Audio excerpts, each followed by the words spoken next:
Everyone, welcome back to my channel. If you're new here, my name's Melissa. Today I have a plant haul for you guys. I went to Lowe's, I found a couple of plants, and I also went to my local nursery where I found a couple of plants. So let's get started. The first plant that I found is a philodendron Brazil. I love this plant. I have owned this plant before and I killed it. Probably because of neglect. I just have to be honest, probably because of neglect.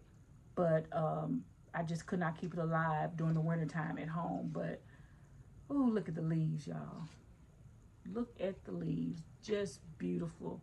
And it's heart shaped, and the dark green and the lime green combined. And look how full and lush it is.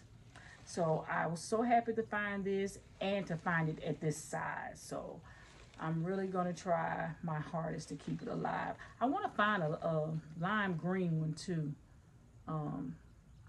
I want to find a lime green philodendron. Hopefully I can soon, but look at this, very beautiful. Now the next plant that I found, I had never seen this plant before. I did not know what it was. When I initially looked at it, the leaves, the foliage is what caught my attention. I had never seen it, so I'm like, my mind said it's an aglaonema, but it's not an aglaonema. Here it is. Look at that. That is just beautiful. Look at the leaves.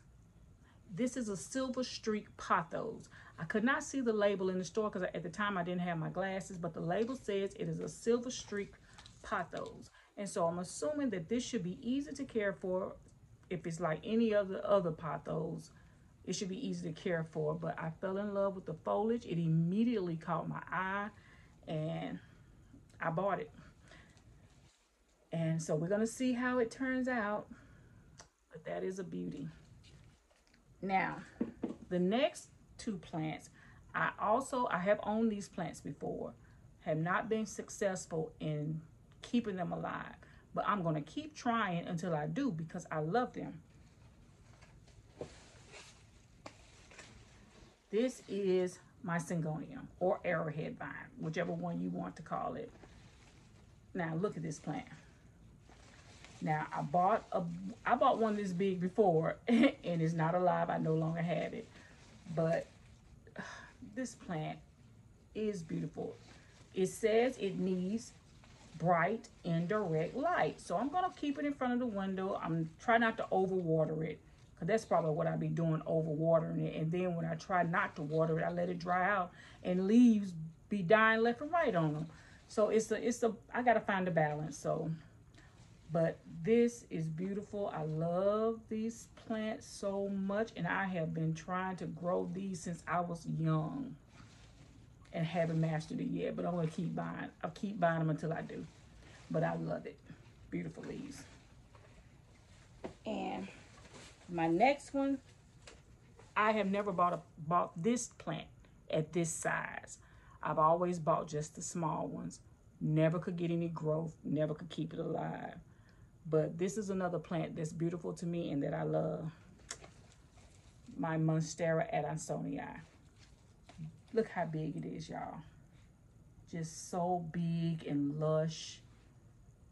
And I'm going to try my hardest to keep this alive. Now, what I read on this is that it likes humidity.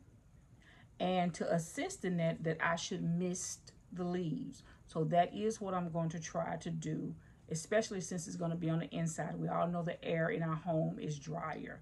So I'm really going to try and keep this alive.